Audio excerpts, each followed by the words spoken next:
안녕하세요. 스마트코인 트레이딩입니다. FTX와 알라메다 리서치의 사태가 쉽게 사그라들고 있지 않죠. 그런데 여러분들이 잘 알고 계시는 소프트뱅크의 손정의 많이 들어보셨을 겁니다. 여기서 운영하고 있는 비전 펀드, 아주 유명한 펀드죠. 비전 펀드 또한 아주 위기에 처해 있다라는 말이 있어서 한번 정리를 해드리려 합니다.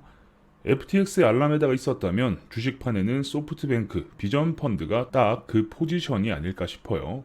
물론 소프트뱅크가 자사 토큰을 발행해가지고 담보대출을 받았다거나 뭐 그런 건 아닙니다. 다만 비전펀드 지분을 이용해서 대출을 받았을 뿐이에요. 이렇게 보면 뭔가 좀 비슷한 구조처럼 느껴지죠. 지분을 이용해서 대출을 받았다. 그리고 자사 토큰을 발행해서 담보대출을 받았다. 뭔가 구조가 좀 유사하게 느껴집니다. 일단 기사가 나왔는데 제목은 이렇습니다.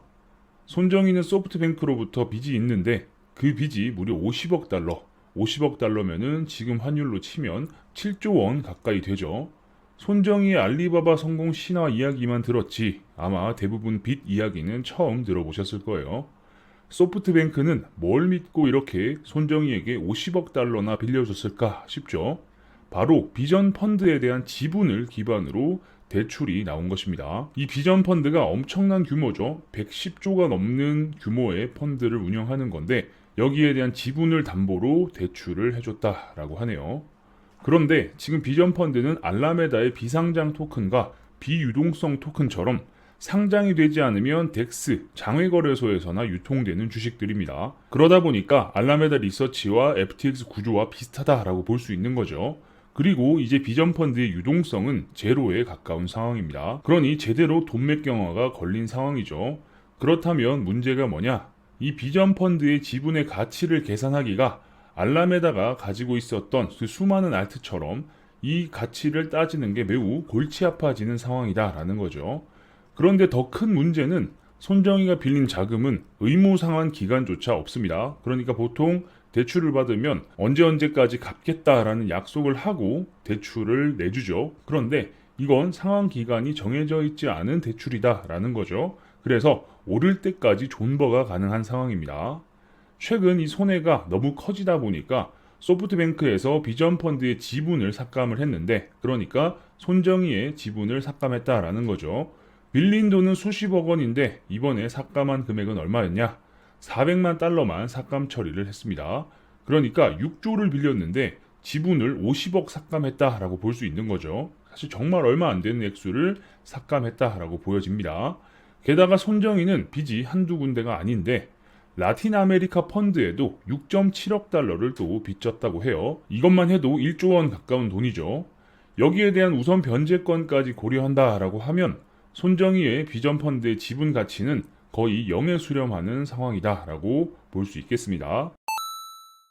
결국 이 깃털 같은 지분을 가지고 소프트뱅크에서 빌린 50억 달러의 빚을 이용해서 비전 펀드에 섞어서 투자를 함께하고 있다라고 볼 수 있는 거죠.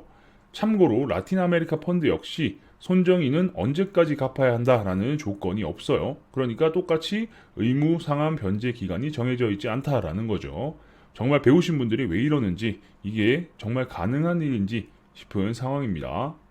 게다가 2020년 기술주에서 나스닥 고래였던 노스스타라는 회사를 이용해서 어마어마한 주식을 현물로 샀어요. 아마존, 페이스북, 줌, 알파벳 등등 여기에 거의 170억 달러를 투자를 했습니다. 20조가 넘는 돈을 투자를 했는데 거기에 플러스 기타 파생 상품도 거래를 했는데 뒤늦은 손절 처리로 한화 기준 우리나라 돈으로 약 4.1조 원을 날려먹고 결국 9월달 기준으로 60억 달러 이상 약 8조 원의 손실을 보고 있는 셈이라고 하네요. 게다가 11월 초 FTX 사태로 1억 달러가 또 추가로 날아가게 생겼습니다. 뭐만 하면 하죠. 1억 달러, 2억 달러, 10억 달러 하는데 이 정도의 돈은 손정희가 감당 가능한 금액이 아니에요. 샘 뱅크먼 프리드는 코인 시장에서 유동성 문제를 일으켰다면 이제 손정희는 코인과 주식, 빅테크를 동시에 박살내는 초대형 키워드로 성장할 가능성이 높습니다. 테라에서 시작한 불꽃이 알라메다, FTX, 이제 손 마사요시, 이 사람이 손정희예요. 손정희의 비전 펀드로 스파크가 불꽃이 번지기 일보 직전인 상황이다 라는 겁니다. 손정희는 과거 이런 말을 했는데 내가 보는 건 지금 당장이 아닌 30년 후도 아닌 300년 후의 미래입니다. 라고 말을 했어요. 처음 이런 말을 들었을 때, 야, 역시 비전펀드라고 하면서 사람들이 엄지척 손가락을 내밀어 줬었지만 지금 와서 생각해보면 뭔가 좀 이상하기도 하죠. 30년만 생각해도 그 이자를 감당할 수 있나? 라는 생각이 드는데 손정희는 믿는 구석이 있었던 거죠.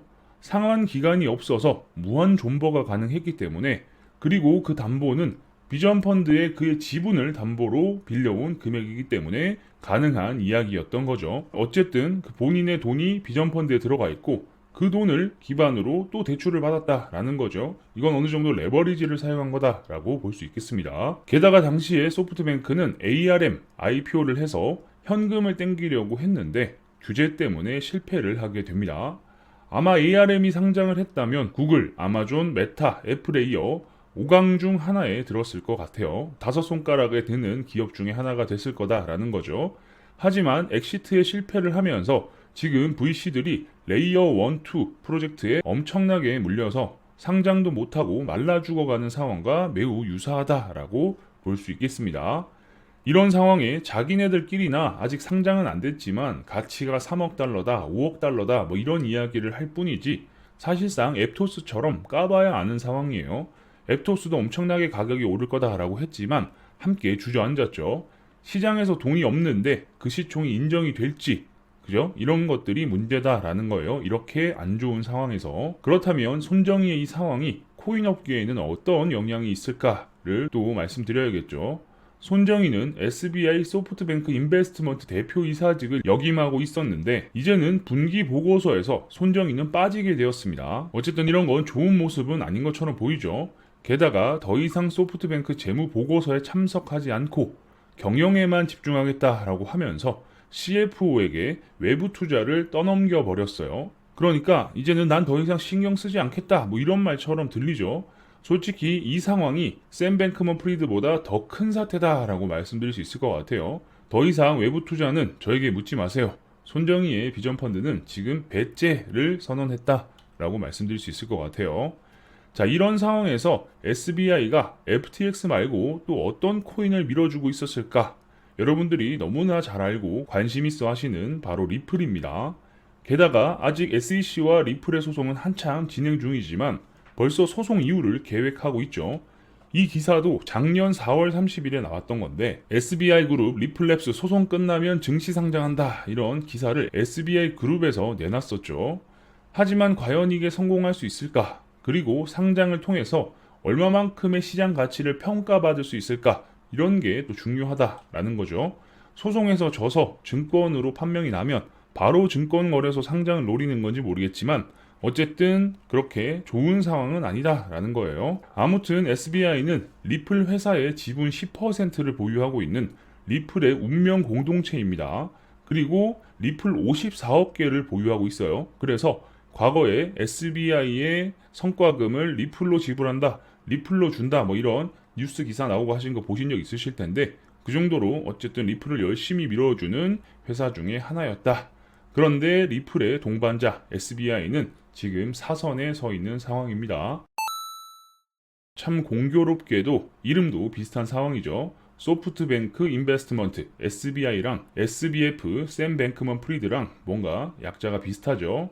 부디 연쇄 폭발이 일어나지 않도록 제발 좀 잘 해결이 되길 바라보겠습니다. 계속 안 좋은 이야기만 나오고 있고 비트도 오늘 저점을 찍었죠. 그래서 공포가 가득한데 그렇다고 해서 걱정이 되는 내용들을 외면하면 안 되겠죠. 최대한 여러분들께 객관적인 정보를 알려드릴 수 있도록 노력하겠습니다.